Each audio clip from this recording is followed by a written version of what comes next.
Hello les guys, j'espère que vous allez bien. On se retrouve dans un nouvel épisode de Upgrade tes relations, le podcast qui t'apprend à gérer et t'épanouir dans tes relations humaines. Les épisodes sont publiés tous les mercredis et dimanches à 21h, alors ajoute le podcast à ta bibliothèque pour ne rater aucun épisode. Le thème du jour, c'est le travail. Comment avoir de bons rapports avec nos supérieurs. J'ai déjà fait un épisode sur les bonnes relations entre collègues. Je t'invite à aller l'écouter, je te mettrai le lien de l'épisode en description. Dans cet épisode, on va voir comment avoir de bons rapports avec les supérieurs. Tu es peut-être dans ton premier job et le directeur t'effraie un peu, tu as peur des supérieurs.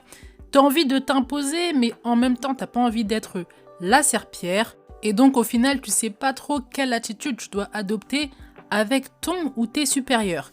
Si c'est ton cas, l'épisode est pour toi. On va voir ensemble les basiques pour avoir de bons rapports avec nos supérieurs au travail.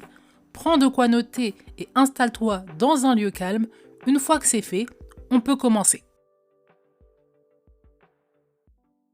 Si tu as l'habitude d'écouter mes épisodes, tu sais bien que je commence souvent par des points préliminaires. Le premier point préliminaire, c'est que tes supérieurs ne sont pas tes amis. De la même manière que tes collègues de travail ne sont pas tes amis, tes supérieurs ne le sont pas non plus. Donc ne t'attends pas à des conseils pour créer des amitiés avec tes supérieurs. L'épisode s'intitule « Comment avoir de bons rapports avec mes supérieurs au travail ?» Je vais toujours prôner un cadre professionnel. Tes supérieurs ne sont pas tes amis. Deuxième point préliminaire, tu dois avoir à l'esprit que parfois il y a des supérieurs tortionnaires, supérieurs qui rendent la vie difficile à leurs employés, qui rendent la vie difficile à leurs subordonnés. Et donc tu peux te retrouver à appliquer tous ces conseils et te dire en fait, mais ça fonctionne pas. Ce n'est pas de ta faute dans ce cas-là, c'est de la faute de ton supérieur. Donc si tu as la possibilité de revoir les choses entre collègues, je ne sais pas, faire une pétition, organiser une réunion pour améliorer les rapports, ok. Si tu ne peux pas et que tu ne supportes pas, il faut songer plutôt à changer d'entreprise. Une fois que les points préliminaires sont dits, on peut passer au concret, on peut passer au fond. La première partie de ce que je vais évoquer aujourd'hui, c'est l'aspect mental. Pourquoi ? Parce que toute action commence par le mental. Tu dois comprendre ton environnement, tu dois inscrire des pensées dans ton esprit pour avoir les bonnes actions, pour ne pas te tromper et ne pas avoir des comportements problématiques avec tes supérieurs. La première pensée que tu dois inscrire dans ton esprit, c'est que le supérieur dépend de ton travail. Tu dois comprendre que l'évolution du supérieur dépend de ce que tu produis. Le supérieur est là pour te manager toi et manager tes collègues. Tu dois comprendre que les rapports avec ton supérieur vont bien se passer tant que tu produis du bon travail. Tant que tu es productif, tant que tu produis du bon travail, ça va aller. Parce que son évolution dépend directement du travail que tu produis. Par exemple, moi je travaillais en banque il y a un temps et le travail des collaborateurs était directement lié à l'évolution du directeur d'agence. Si les collaborateurs travaillaient bien, ils vendaient bien, on était sur des bons chiffres dans l'agence, le directeur avait ses primes, pouvait évoluer, pouvait avoir un autre statut. C'est comme ça dans beaucoup d'entreprises. De ton travail découle l'évolution du supérieur. Donc tu dois comprendre que le supérieur dépend de ton travail. Avoir cette pensée à l'esprit, ça te permet d'avoir du pouvoir et de te dire, en vrai, le supérieur, il n'est pas censé mal me parler, il n'est pas censé être mauvais avec moi, être dur avec moi, parce que de mon travail dépend son évolution. On est égaux en fait. La supériorité, la subordination, c'est hiérarchique. Mais en vrai de vrai, on travaille ensemble, parce que de mon travail dépend son évolution. Et de mon travail également dépend mon évolution. Donc en fait, on travaille de concert. Si je travaille bien, ça lui profite. Si lui, il est sympathique avec moi, je travaille mieux. Et ça lui profite aussi. Et c'est pareil pour toi, ça te profite dans tous les cas. Maintenant, attention. Cette affirmation selon laquelle tu dois comprendre que le supérieur dépend de ton travail n'est pas là, n'est pas censé te faire peur. T'es pas censé te dire « Ok, je suis un esclave, il va m'exploiter ». Il y en a qui vont le faire. Mais ce n'est pas la marche normale. Parce que quand ils t'esclavagisent, quand il te pousse à travailler à fond comme si on était à McDo, il est en train de te pousser au burn-out. Il est en train de te pousser vers la sortie. Sur le long terme, ça ne lui profite pas. Ce n'est pas une attitude intelligente et stratégique pour lui, s'il réfléchit long terme. Pour toi maintenant, tu ne dois pas te dire, pour que j'ai l'appréciation de mes supérieurs, je dois me rendre esclave, je dois être plus productive que productive, t'emmènes l'ordinateur à la maison tous les jours, tu restes au bureau 2 heures de plus que tout le monde pour montrer que toi, vraiment, tu travailles, tu es vraiment productive. Tu as des heures à louer dans ton entreprise. Tu travailles 7 heures, 8 heures, 9 heures par jour. C'est fait pour que pendant ce temps-là, tu travailles. Tu dois être productive pendant ce temps-là, pas en restant 2 heures de plus. Dans les entreprises françaises dans lesquelles j'étais, c'était toujours chill. On prend son temps, on prend le café le matin, et puis on va discuter avec une collègue dans son bureau, on travaille, mais ça va, c'est chill. Or, si pendant les 7 heures tu es productive, tu sais pourquoi tu es là, tu travailles, tu t'autorises à discuter, à aller prendre un café seulement quand tes tâches sont accomplies, le directeur, le supérieur, il sait que tu es productive.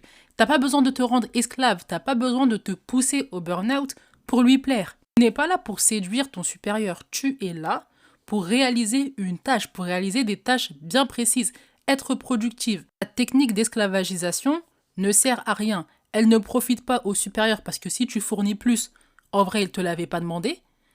Et de deux, ça te rend esclave, ça te rend fatigué. Tu files vers le burn-out. Donc la première pensée, c'est que tu dois comprendre que le supérieur dépend de ton travail. Ça veut dire que tu dois être productive, tu dois bien réaliser ton travail pour avoir de bons rapports avec ton supérieur. Cela ne veut pas dire que tu dois te rendre esclave pour lui plaire. Cela ne veut pas dire que tu dois te faire mal à la tête. Tu dois rester 2 heures en plus au bureau, tu dois ramener l'ordinateur chez toi, les documents chez toi et accepter qu'on franchisse comme ça tes limites. Cette pensée est là pour te donner du pouvoir et pas pour te rendre esclave. La deuxième pensée est la suivante. Ton supérieur est un humain. Ton supérieur, c'est pas un héros. C'est pas Dieu. C'est pas un ange. Ton supérieur est un humain avec ses qualités et avec ses défauts. Ça veut dire que ton supérieur peut avoir des jours où il est en colère, des jours où il est désagréable, mais c'est pas de ta faute. Il a peut-être eu une dispute avec sa femme sur le chemin. Peut-être qu'il a des problèmes familiaux, peut-être qu'il a connu un décès. Ce n'est pas tout le temps lié au travail que tu fournis. Il y a des moments, il va peut-être être enjoué, payer le restaurant pour les collaborateurs, manger avec toi, te poser des questions sur ta vie privée. Ça ne veut pas dire qu'il est amoureux de toi, ça ne veut pas dire qu'il veut une relation avec toi. Il est juste de bonne humeur. Garder à l'esprit que ton supérieur est un humain te permet de ne pas te prendre la tête pour rien. S'il est désagréable un jour, il t'a pas mal parlé, il a juste été désagréable, il n'a pas répondu à temps, il n'était pas aimable avec toi plus que plus comme d'habitude, il n'a pas souri, c'est pas parce qu'il est fâché contre toi. On n'est pas dans une relation amoureuse, on n'est pas dans une relation amicale, on est au travail et il est peut-être stressé des propres tâches qu'il a à accomplir. Plus tu avances dans la hiérarchie au travail, et plus tu as de tâches, plus tu as de responsabilités, c'est stressant. C'est stressant parce qu'il a des problèmes à gérer, il a plus de tâches que toi, des tâches avec plus d'importance et qui ont une réelle influence sur le bien-être de l'entreprise, sur la survie de l'entreprise. Parfois, c'est simplement ça, le stress de sa vie professionnelle et le stress de sa vie privée. Ce n'est pas Dieu, il ne peut pas être 100% pareil tous les jours. Il y a des moments désagréable, il y a des moments où tu t'entends pas avec ton supérieur, où vous êtes en désaccord sur quelque chose de professionnel. Ça ne veut pas dire qu'il va entamer les démarches pour te licencier. Calme-toi, c'est un humain. La deuxième pensée que tu dois bien inscrire dans ton esprit, c'est que ton supérieur est un humain. Première pensée, le supérieur dépend de ton travail, l'évolution de ton supérieur dépend de ton travail. Et la deuxième pensée à garder en tête, c'est que ton supérieur est un humain. On passe maintenant aux actions. La première action liée aux pensées que je viens d'évoquer, fais bien ton travail. T'as déjà connu un collègue qui venait au travail et pensait que le travail c'était le bar en fait. Il vient pas dans une attitude pour travailler, il vient pour raconter sa vie, pour raconter que son chien hier lui a fait une crise, pour raconter ses projets familiaux, raconter ses projets immobiliers. On a tous connu un collègue comme ça, qui ne vient pas pour travailler. Ce collègue vient pour discuter. Parfois, c'est des collègues qu'on apprécie bien. Moi, parmi ces collègues, il y en avait que j'appréciais bien. Mais ils sont toujours à la bourre, ils sont jamais productifs, ils sont toujours en retard, ils font des to-do list, ils restent 2 heures après la fermeture de l'entreprise. Ils sont toujours à la bourre. Toi, tu ne dois pas te retrouver dans ce cas de figure. Tu peux discuter avec tes collègues, prendre des pauses, tranquille. Surtout si ton entreprise le permet, vous êtes chill. Mais n'oublie jamais le travail. N'oublie jamais que c'est d'abord tes tâches professionnelles, c'est d'abord ce que tu dois accomplir et ensuite le reste, on verra. Parce que de ton travail dépend l'évolution de ton supérieur. Pour avoir des bons rapports avec ton supérieur, le basique, c'est de bien réaliser ton travail. Qu'est-ce que je veux dire par bien réaliser son travail? Première chose, être à l'heure. La ponctualité, c'est l'essentiel. Deuxième point, réaliser les tâches que tu dois absolument faire tous les jours. Dans chaque entreprise, il y a des tâches comme ça récurrentes. Je sais qu'à la banque, on devait vérifier les comptes des clients. Moi, j'avais des tâches quand j'étais à l'accueil. Je devais faire des tâches tous les matins. Ces tâches-là, en priorité, dès que tu arrives, c'est elles que tu accomplis. Ensuite, toutes les tâches qui sont propres à ton jour, propres à la saison dans laquelle l'entreprise est, tu les réalises. Réfléchis par ordre de priorité quand tu es au travail. Les premières tâches que tu fais, c'est les tâches qui te sont allouées tous les jours. Ensuite, les tâches spécifiques à ce jour. Après ça, les tâches qui sont plus étendues sur le long terme. Par exemple, vous avez un projet dans l'entreprise, tu peux t'occuper de ce projet et une fois que ce projet est terminé, que tu as tout accompli dans les temps, tu peux faire un petit plus. Et ça, c'est ton petit plus à toi, c'est ton petit bonus et c'est ce qui va te différencier de tes autres collègues. Mais avant de faire le plus, fais l'essentiel, fais le nécessaire, fais ce qui était prévu pour la journée. Mieux vaut quelqu'un qui fait ce qu'il fallait sans faire de plus que quelqu'un qui est toujours dans le plus, il veut toujours impressionner, mais les basiques ne sont pas acquis, les basiques ne sont pas faits. Tu es au travail prioritairement pour accomplir tes tâches, pour être efficace, pour être productif. C'est pour ça qu'on te paye. Et c'est pour ça que ton supérieur est sympathique avec toi. C'est pour ça qu'il te sourit, c'est pour ça qu'il s'intéresse à toi, qu'il veut t'aider. Pas parce que t'es trop sympathique, t'as trop une personnalité waouh, mais parce que de ton travail dépend son évolution. Et pour avoir des bons rapports avec ton supérieur, la première chose, c'est de bien réaliser ton travail. La deuxième action pour avoir de bons rapports avec ton supérieur au travail, c'est d'écouter quand il te fait une remarque. L'hypersensible qui m'écoute. L'hypersensible qui m'écoute. Ouvre bien tes oreilles. Lorsqu'il y a une remarque de fait, qui n'est pas faite en t'insultant, en te hurlant dessus, arrête de la prendre personnellement. C'est pour que tu t'améliores et pour qu'aussi ton supérieur évolue. Tu es là pour ça, en fait. Tu es là pour bien travailler, permettre l'évolution du supérieur, permettre ton évolution à toi, et vous deux vous évoluez comme ça. Donc pour toi-même, tu as besoin de bien travailler, tu as besoin de faire les tâches correctement pour ta propre évolution. Quand ton supérieur te fait une remarque, c'est pour que tu t'améliores, c'est pour que tu ailles de l'avant. Lorsqu'il te fait une remarque, prends-la en compte. Tu n'es pas là pour te fâcher, pour avoir raison, tu es là pour bien travailler. Si la remarque qui t'est faite est pertinente, prends-la en compte. Si elle ne l'est pas, parle-en lui. Vous allez argumenter, il va peut-être insister, dans ce cas-là, applique sa méthode. Et s'il n'y a pas de changement, tu vois que ça colle pas, vous en rediscutez. Mais comporte-toi comme une adulte. T'es pas dans une relation amoureuse, t'es pas dans une relation amicale. Déjà que dans ces relations, tu dois pas bouder pour un oui, pour un non, dès qu'il y a une remarque. Mais encore moins au travail. Au travail, c'est professionnel. Il y en a beaucoup, vous n'êtes pas professionnel au travail. Vous êtes trop dans les sentiments, vous êtes trop aux relations humaines, c'est ça votre problème. Or, des fois, il faut se rappeler que je suis au travail. Il y a des humains, c'est vrai. Wendy, elle parle des relations au travail et tout. Mais la priorité, c'est de bien réaliser son travail, être professionnel. Beaucoup dans le monde du travail, vous ne l'êtes pas. Et c'est ça qui vous cause défaut. Si le supérieur a des process particuliers, après une vente, tu dois l'inscrire dans le logiciel d'une certaine manière. Peut-être que toi, tu trouves pas ça pertinent, tu fais ça autrement, tu l'écris sur papier. Mais lui, il t'explique qu'on est à l'ère du numérique. Il faut écrire sur ordinateur. C'est important. Commence par écrire sur ordinateur. Si tu vois que ça prend trop de place sur ton ordinateur, je dis n'importe quoi, c'est un exemple. Si tu vois que ça prend trop de stockage, ça te prend du temps, tu es moins productive, tu en reparles avec ton supérieur. Tu vois, mais t'es pas dans une attitude où tu boudes. Tu es dans une attitude où vous travaillez de concert. Il est là pour t'aider, pour que tu travailles mieux, non seulement pour que lui, il évolue, mais pour que toi aussi, tu évolues. C'est pas la guerre. Vous n'êtes pas au travail pour faire la guerre avec vos supérieurs. C'est le monde du travail, c'est comme ça. Il y a une hiérarchie, il faut respecter. Ça ne veut pas dire que tu n'as pas ton mot à dire. Tu as ton mot à dire. En revanche, c'est lui qui a le dernier mot. C'est pour ça que c'est le supérieur. C'est pour ça qu'il est à cette place et que toi, tu es en dessous.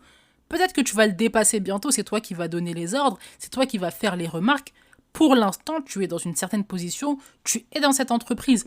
De façon temporaire ou prolongée, dans tous les cas, tu dois écouter quand il y a une remarque qui t'est faite. La deuxième action pour avoir de bons rapports avec ton supérieur, c'est d'écouter quand il te fait une remarque.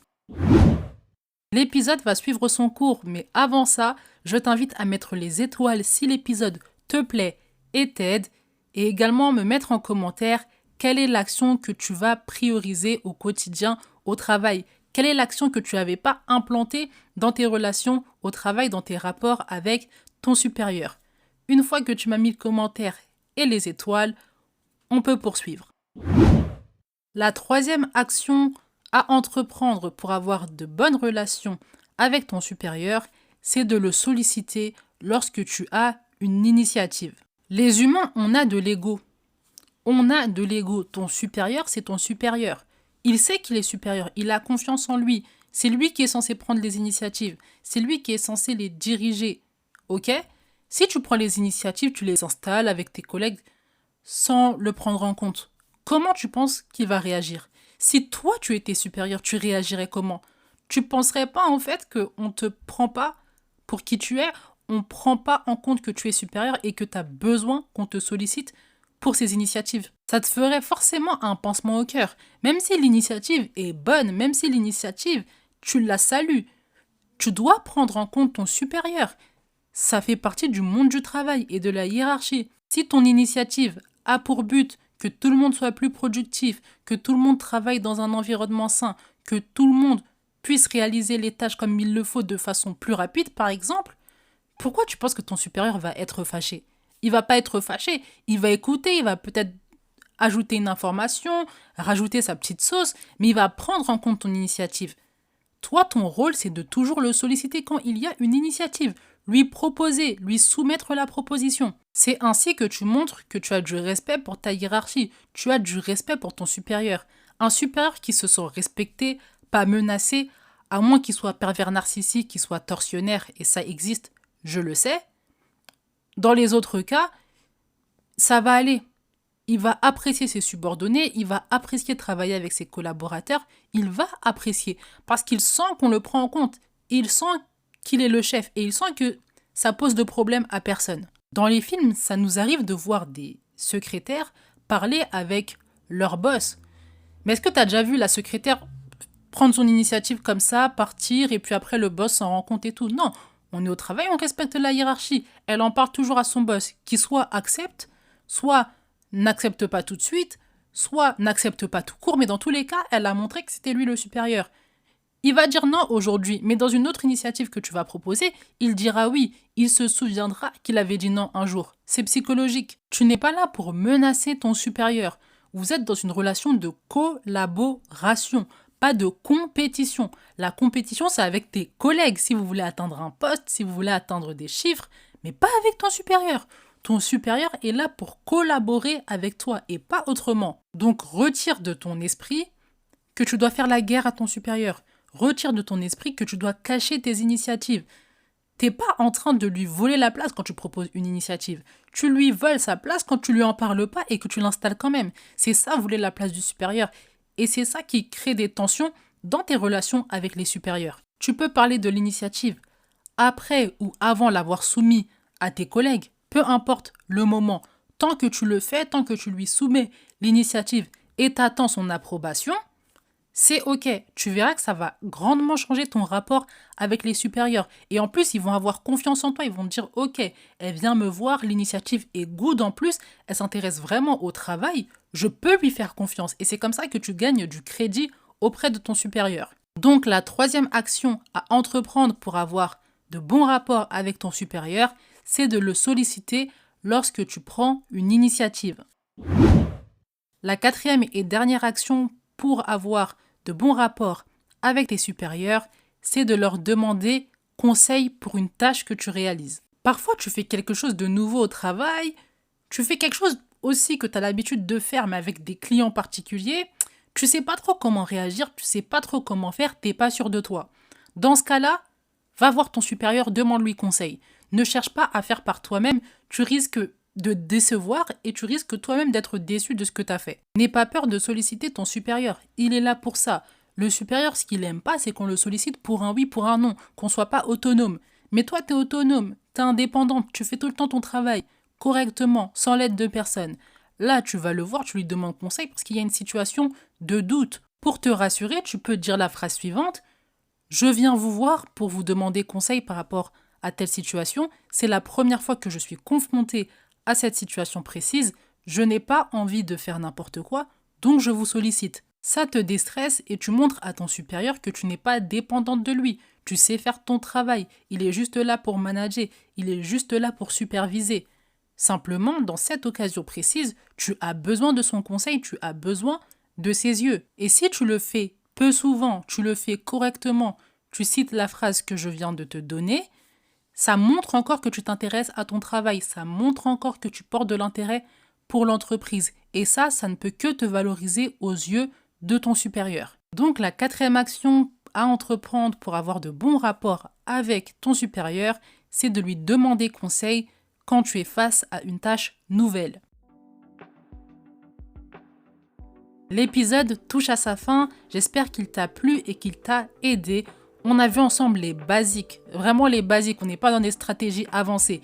Mais je pense que c'est important de revenir sur les basiques de temps en temps, parce qu'on ne les a pas tout le temps intégrés. Ça fait du bien d'avoir des rappels. Si l'épisode t'a plu et t'a aidé, je t'invite à le partager à ton entourage pour qu'ils se sentent mieux dans le monde du travail. Je te mets mon mail et mon TikTok pour la FAQ du mois d'avril. Donc je répondrai à 10 questions que j'aurai sélectionnées et j'y répondrai dans le premier épisode du mois d'avril. En attendant, médite bien sur cet épisode. Prends soin de toi. Bye!